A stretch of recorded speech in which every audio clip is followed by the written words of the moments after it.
What's good, people? This is Bonnie-tastic. My name is Max. Welcome to my 2025 hot takes. I'm going to give you 5 hot takes here. Please, before we get into the video, can you write a comment telling me a hot take you've got? What's going to happen this year? What's going to happen next year? What's going to happen the year after? Like the video. Please like my video. Subscribe. Please, I need your help. This channel is not growing. I need your help. I want to be able to do Pokemon for a living one day. Let's do this. Please support me. Right, my first hot take. You're going to hate it. No one likes this, what I'm about to say to you. I've said it to 2 or 3 people and they've all said, no, you're wrong.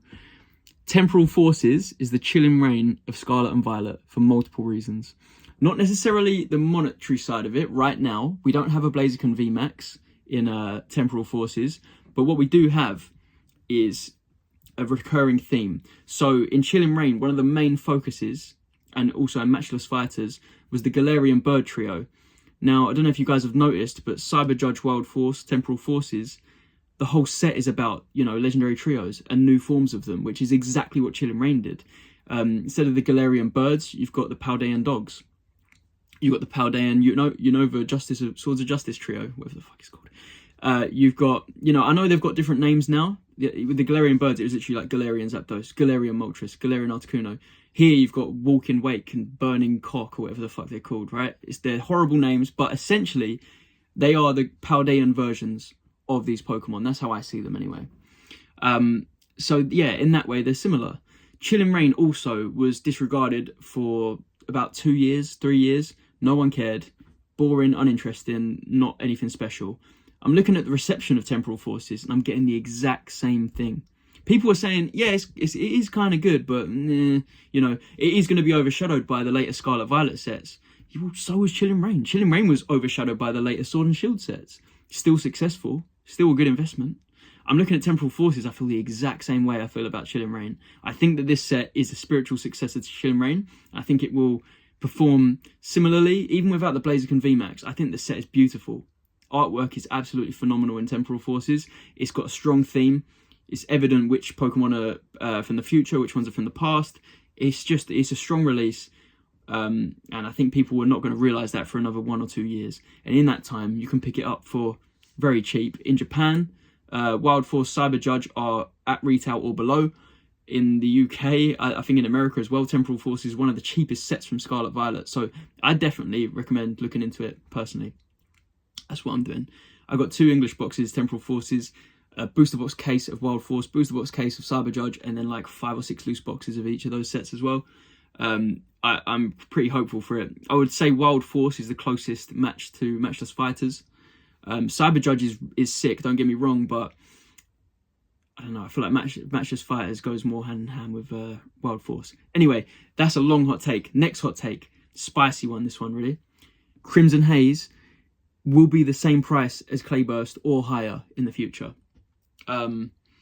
It's going to be a battle of Iono versus Greninja. I don't know the current values. I should have looked them up before this video, sorry. But I know on the English side, I'm just guessing, but I'm pretty confident in my guess that Greninja costs more than Iono. And the same thing could happen on the Japanese side. Time will tell. I just think that if you look at the Clayburst set list and Clayburst total value, and you look at the Crimson Haze set list, Crimson Haze total value, Crimson Haze is better. Right now, you can buy 1 Clayburst box for the same price as 2 Crimson Haze boxes, and I just think it's not going to stay that way.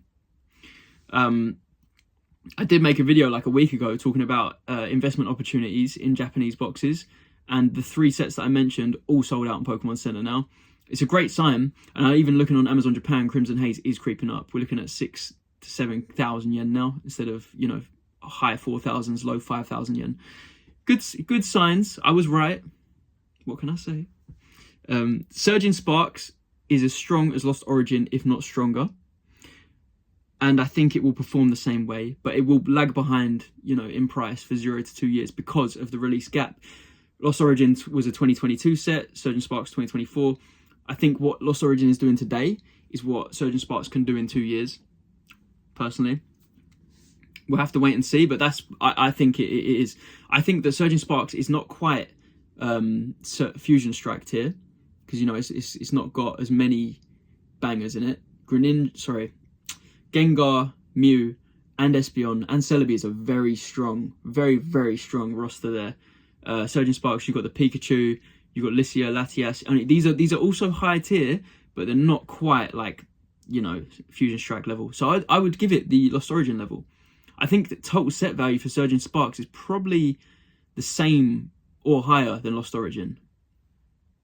Someone can correct me in the comments, but I think they are about neck and neck, and I think that they will perform very, very similarly. It's just that Surging Sparks is 2 years newer. Okay, next take. English collectors are going to get so hungry for new products in 2025 that they end up buying Japanese boxes. I think Japanese is going to make a comeback this year, hopefully, as people look to buy these quality sets a month before they come out in English. Now, that is a very key point. These Japanese sets do typically come out a month before they come out in English. Like, for example, if Terrestrial Festival and Prismatic Eeveelution dropped on the same day, I feel like there'd be way less hype for Terrestrial Festival. I just feel like that would be the case. These sets coming out a month early in Japan, you know, is a benefit to Japanese collectors. It's, you know, it does allow for some short-term gains if the set is exciting, because people can flip it on release. Like, if I sold Terrestrial Festival now, I'd be doubling my money compared to what I paid for my pre-orders. I'm a long-term guy. I'm not planning to do that. I'm just going to hold, leave them in the cupboard. But yeah, I think that 2025 could be very good for Japanese. I mean, we hit the ground running. I made that video, and then like a day later, I went on Pokemon Center Japan to buy some boxes. All gone. Literally all of the good sets are gone.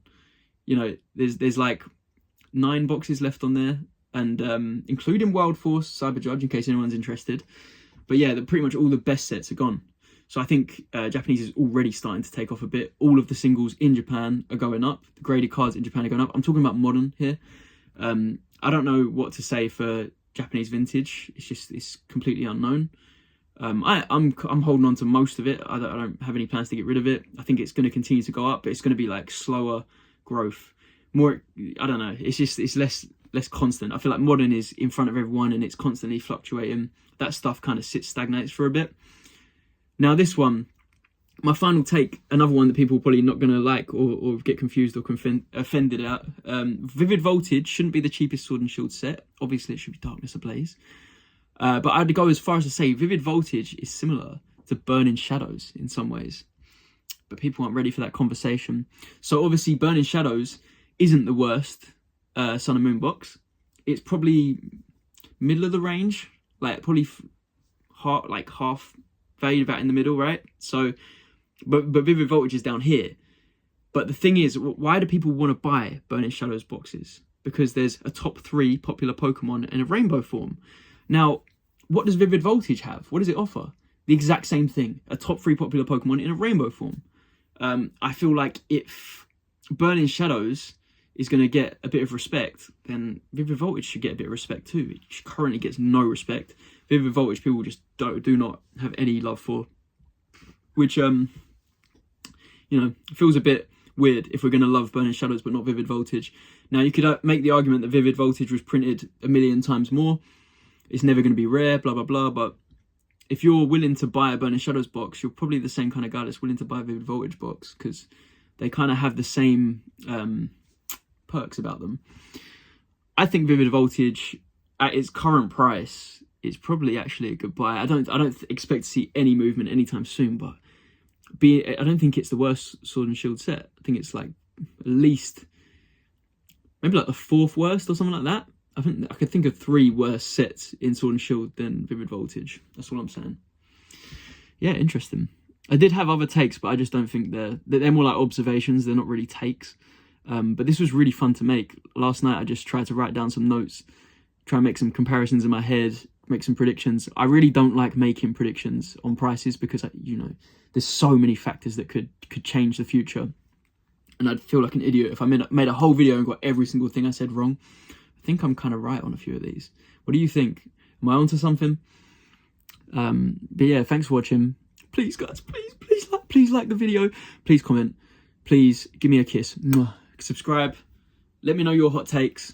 Thank you for watching. And I'll see you guys soon.